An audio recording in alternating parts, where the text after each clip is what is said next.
이번 세션에서는 고객과 마케팅 경험을 모두 만족시킨 머신러닝 기반의 타겟팅 세그먼트 자동 생성에 대해서 공유를 드리겠습니다.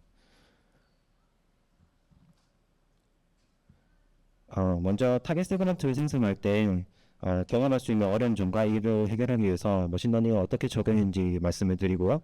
그리고 활용 사례와 개선해야 될 점, 앞으로의 계획에 대해서 설명드리도록 하겠습니다. 타겟 세그먼트 생성할 때 어려운 점들에 대해서 살펴볼게요. 우리는 무엇을 위해 타겟팅을 하는 걸까요? 타겟팅은 서비스를 더 많은 사용자들에게 소개하고 사용을 유도하고 이탈을 방지하기 위한 목적으로 실현을 합니다. 서비스를 유지하고 발전시켜 나가는 데 중요한 한 축이라고 볼 수 있죠.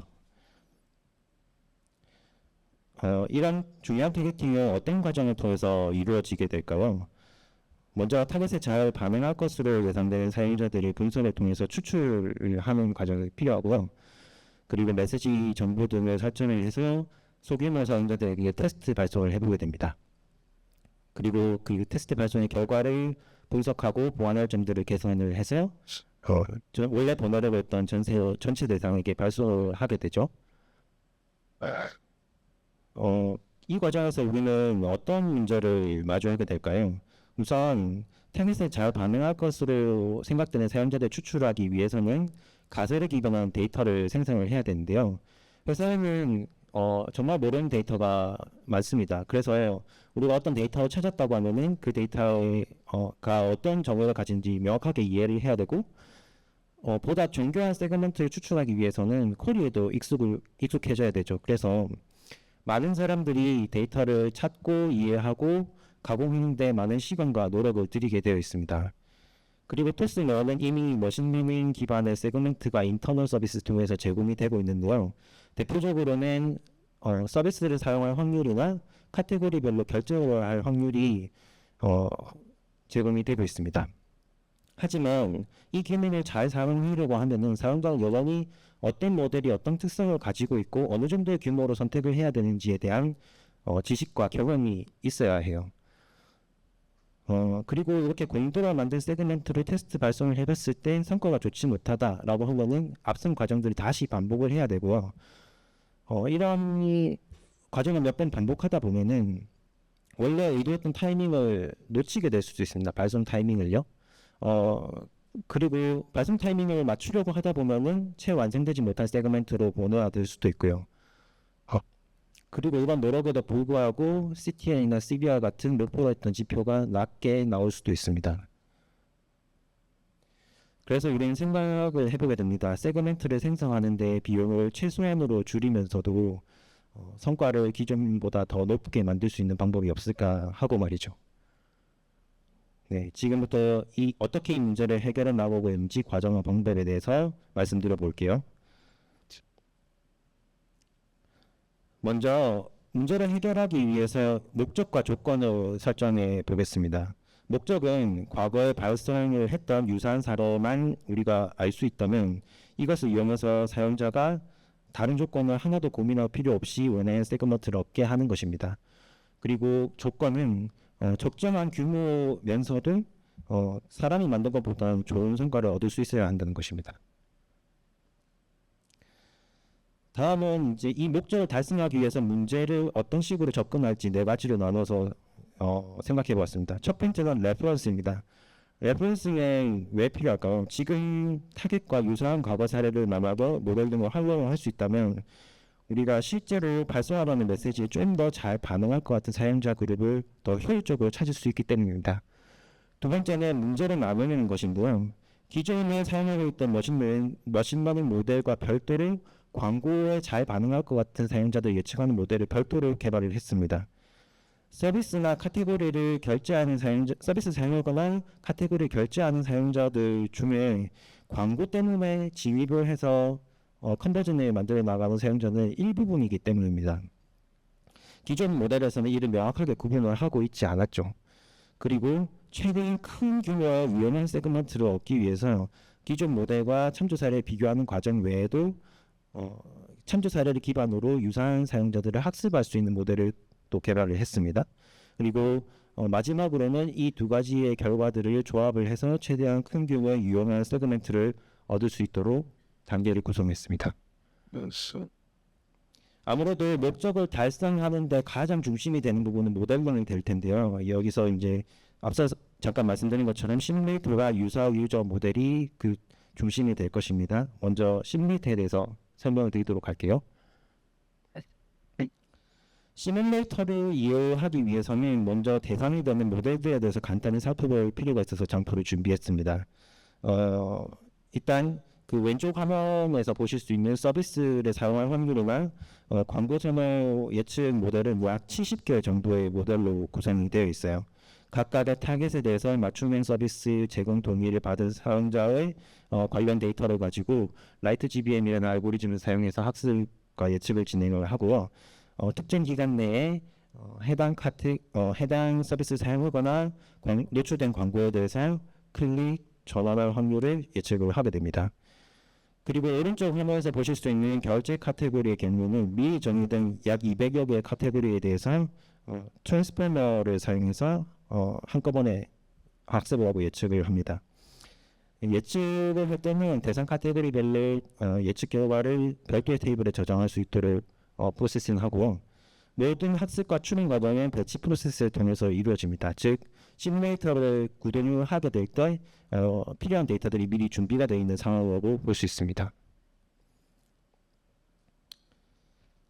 시뮬레이션을 진행하는 과정은 다음과 같이 세 가지로 나누어집니다. 먼저 참조 사례로부터 시뮬레이션에 필요한 정보들을 추출합니다. 정보는 레퍼런스 메시지의 노출과 클릭, 전환, 그리고 애초에 타겟했던 서비스와 관련된 정보들입니다. 이런 추출한 정보와 기존 모델 그리고 광고 선호 그룹 간의 시뮬레이션을 통해서 적정 CTR 혹은 CBR 이상이 나올 것으로 예상되는 구간을 탐색을 합니다. 이 결과들을 조합을 하게 되면은 참조 사례와 유사인 사용자이면서도 광고를 선호할 수 있는 사용자 그룹을 결과로 만들 수 있게 됩니다. 네, 각 과정에 대해서 좀 더 자세히 살펴보도록 하겠습니다. 먼저 아래 그림에서 보시는 바와 같이 참조 사례와 광고 선호 그룹 간의 교집합을 찾습니다. 그런 다음 오른쪽 그림에서와 같이 광고 선호 확률 값을 순간적으로 조정을 하면서 적정 CTR 이상이 나올 때까지 탐색을 진행을 하게 됩니다.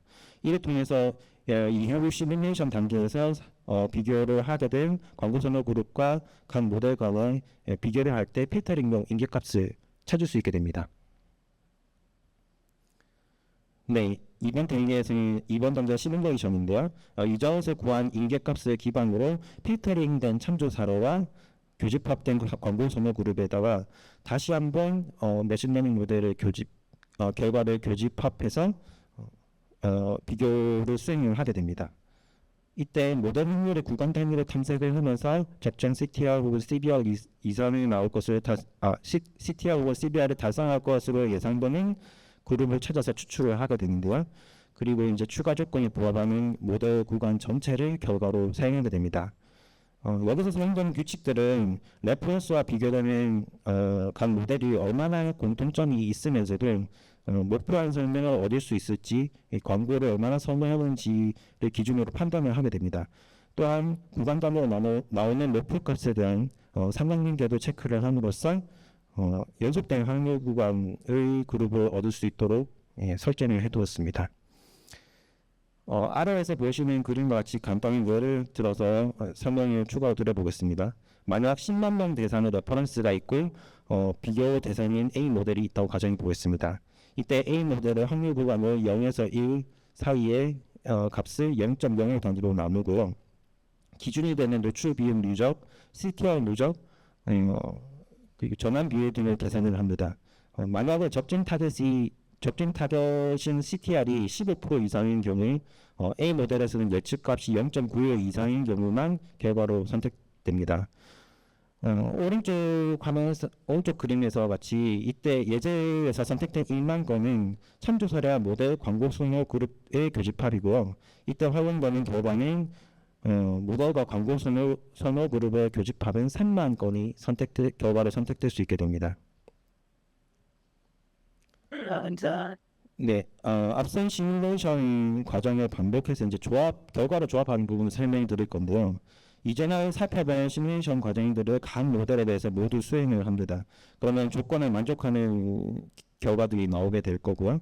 이 값들을 모두 OR 조건으로 연산을 해서 합치게 됩니다. 최종 결과로는 유니크한 사용자 아이디 목록이 나올 수 있는 쿼리 형태로 결과를 생성하게 됩니다. 네, 여기까지가 시뮬레이터에 대한 설명이었고요. 다음은 유사-유저 학습 모델에 대해서도 간단히 살펴보도록 하겠습니다. 루컬라이크라고도 불리는 유사-유저 모델의 특징은 특정한 주제와 유사한 사용자들을 학습을 하고 예측하는 것입니다. 여기에서는 기존에 발생된 타겟팅 메시지를 기반으로 학습을 진행을 하고요. 기존 타겟팅에 반응했던 사용자들을 1, 그렇지 않은 사용자들을 0으로 두고 진행을 합니다. 그리고 피처로는 결제나 앱 내 행동 기록 등을 학습에 활용할 수 있는 형태로 변형하여 학습 피처로 활용을 합니다. 그리고 알고리즘은 서비스 사용 확률과 동일한 라이트 GBM을 사용합니다. 예측을 통해서 추출되는 결과는 마케팅 행동 동의로 한 미리 정리한 인계값 이상의 확률을 가지는 모든 사용자들이 되겠습니다.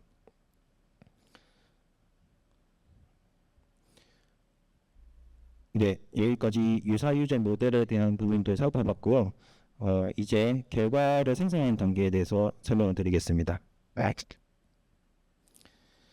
먼저 시뮬레이터와 유사-유저 모델의 결과를 조합합니다. 사용자에게는 최대한 큰 규모의 세그먼트를 제공하기 위해서 각 결과를 이제 OR 영상으로 연결해서 쿼리로 만들게 됩니다. 실제 사용자가 인터넷 서비스 등을 통해서 발송을 하게 될 때는 추가적으로 필요한 비즈니스 로직이라든지 발송 정책 때문에 규모가 약간 줄어들 수 있습니다. 하지만 앞선 영상을 통해서 애초에 사용자가 필요했던 최대한의 큰 규모의 세그먼트를 제공할 수 있게 되는 거죠. 모듈의 전체적인 플레이에 대해서 간단히 한번 살펴보겠습니다.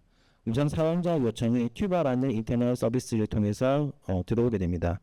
이 요청을 받았을 레퍼런스에 대한 데이터와 필요한 정보들을 추가로 확보해서 그 시뮬레이션과 유사-유저 모델 학습을 진행을 하고요. 그리고 그 결과를 이제 합쳐서 튜바에서 활용할 수 있는 최종 결과를 쿼리 형태로 만들어서 전달을 하게 됩니다. 이제 설명드린 과정을 통해서 만들어진 머신러닝 세그먼트가 어떤 식으로 활용되고 있는지 사례를 말씀드리도록 할게요. 우선 성과에 대해서 간단히 설명드리겠습니다.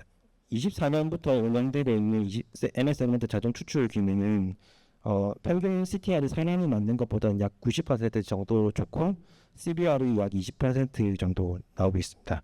그리고 전체 광고 푸시의 30% 정도가 이 기능을 활용했습니다. 구체적인 사례를 말씀드리기 전에 어떤 빈도를 거쳐서 활용에 이르게 되었는지도 간단히 설명해 드릴게요. 먼저 개발했던 프로그램을 수동으로 구동을 하면서 특정 서비스에 대해서 테스트를 진행을 했었습니다. 그래서 이제 신뢰를 얻어가면서 이제 좀 보완해야 될 부분들을 개선을 하고 영역을 점진적으로 확장을 하면서 안정적으로 성능이 나온 시점에 인터넷 서비스로 발령을 했습니다. 네, 다시 돌아와서 사례를 말씀드릴게요. 세 가지를 말씀드리겠습니다. 하나는 오늘의 운세라는 신규 서비스고요. 두 번째는 광복절 이벤트에 맡은 시즈널 타이틀 케이스입니다. 그리고 세 번째는 상시로 발송받은 투스페이 가맹점 대상의 푸시 사례입니다. 오늘의 운세는 신규로 런칭할 서비스인데요. 서비스가 나오기 전에 알림 신청을 받아볼 수 있도록 유도하는 푸시를 발송을 해야 됐던 케이스였습니다. 이때 머신러닝 세그먼트를 활용을 해서 많은 효과를 봤습니다. 또한 실제 서비스가 런칭됐을 때도 대규모의 푸시를 여러 차례 이 기능을 활용해서 보냈고요. 사람이 생성했던 것보다 높은 효율을 얻을 수 있었습니다. 그래서 서비스가 초기에 빠르게 자리를 잡을 수 있는데 기여를 한 사례입니다.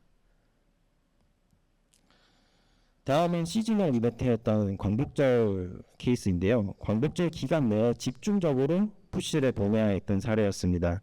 과거 유사한 케이스나 기존에 발생했던 사례와 유사한 경우를 참고를 삼아서 ML 세그멘트를 생성을 했고 대규모로 발송을 하면서도 좋은 퍼포먼스를 얻을 수 있었던 케이스입니다. 목표한 수치를 목표 수치의 인원이 진입을 해서 전환할 수 있도록 도와드린 케이스라고 볼 수 있습니다. 마지막으로 토스페이 사례를 소개해드릴게요. 토스페이와 가맹점을 진행하고 있는 다양한 이벤트와 혜택에 대해서 관심이 있을 것 같은 사용자들을 유도하는 케이스인데요. 주제와 브랜드가 다양하기 때문에 퍼포먼스가 있으면서도 규모가 적정한 세그먼트를 찾기 어려운 케이스입니다. 하지만 ML 세그먼트를 활용해서 효율이 높으면서도 적정한 규모의 세그먼트를 지속적으로 제공을 해서 상시적으로 발생하더라도 일정 성능 이상을 내오도록 만들어낸 사례라고 볼 수 있습니다. 네, 다음 단계를 위해서 필요한 일들을 좀 말씀드려 볼게요. 예, 우선 지금 겪고 있는 문제들에 대해서 간단히 말씀드리고 어떻게 해나갈지에 대해서 설명을 드리겠습니다. 크게 두 가지의 문제들이 있어요. 하나는 여러 종류의 요청들이 계속 증가한다는 부분이고요. 다른 하나는 성능이 하락한다는 점입니다. 먼저 여러 종류의 요청이 증가하는 부분에 대해서 설명을 드려볼게요. 요청이 계속 증가함에 따라서 모델의 개수가 계속 증가하다 보니까 이를 운영하는 비용이 늘어나고 있는데요. 이를 효과적으로 만들기 위해서 여러 모델을 하나로 통합하는 방법에 대해서 고민을 하고 있습니다. 딥러닝이 될 수도 있고 이에 적합한 다른 형태의 모델이 될 수도 있겠죠. 그리고 모델을 학습할 때 활용하는 피처에 대해서도 최적화를 하거나 메시지의 이미지 혹은 텍스트 내용 자체를 인베딩을 시켜서 피처를 활용하는 그런 고도화 과정에 대해서도 논의를 하고 개발을 진행을 하고 있습니다. 또한 푸시 발생 자체를 좀 더 효율을 높이기 위해서는 이전 세대를 참조해서 이전 세대를 아예 참조하지 않는 방식이라든지 발송 후고 학습하는 과정을 반복해서 점진적으로 자동적으로 성능을 개선시켜 나가는 방안 등에 대해서 논의를 하고 개발도 진행을 하고 있습니다. 네, 두 번째로는 성능이 우하하는 부분인데요. 이걸 막기 위해서는 채널 관점에서, 그러니까 푸시하는 그 타겟팅 채널 관점에서의 노출 규모를 관리를 하고 제어하는 업무가 별도로 필요하다고 생각을 하고 있습니다. 사용자가 받을 수 있는 잠재적인 유효 메시지는 수요의 관점에서 한계가 존재할 수 있다고 생각을 하고 있는데요. 따라서 원하는 곳에서 아무리 최적화를 한다고 하더라도 받는 쪽에서 제어가 되지 않는다면 사용자가 받을 수 있는 메시지 개수가 점점 늘어나는 따라서 성과가 점진적으로 하락할 수밖에 없다는 생각이 있습니다. 이를 해결하기 위해서 채널 관점에서 공급을 관리하고 최적화할 수 있는 수단이 필요하다고 생각합니다. 사용자가 특정 기간 내에 받을 수 있는 메시지의 개수나 리타겟팅 주기나 규모 등을 정책이나 모델 등을 통해서 제어해 주는 것이 필요할 것으로 생각됩니다. 이런 모든 일들이 잘 이루어진다면 지금 진행하고 있는 푸시 채널 외에도 앱 내에 존재하는 여러 타겟팅 채널들에 대해서 적합한 형태로 확장을 해나갈 수 있을 거라고 생각이 됩니다. 앞으로도 여러 가지 방향에서 분석과 결승을 통해서 보다 효율적이고 효과적으로 사용자들에게 필요한 메시지를 적정한 타이밍에 공급할 수 있도록 진행해 나갈 예정입니다. 발표를 들어주신 여러분들께 감사의 말씀드리면서 마치도록 하겠습니다. 감사합니다.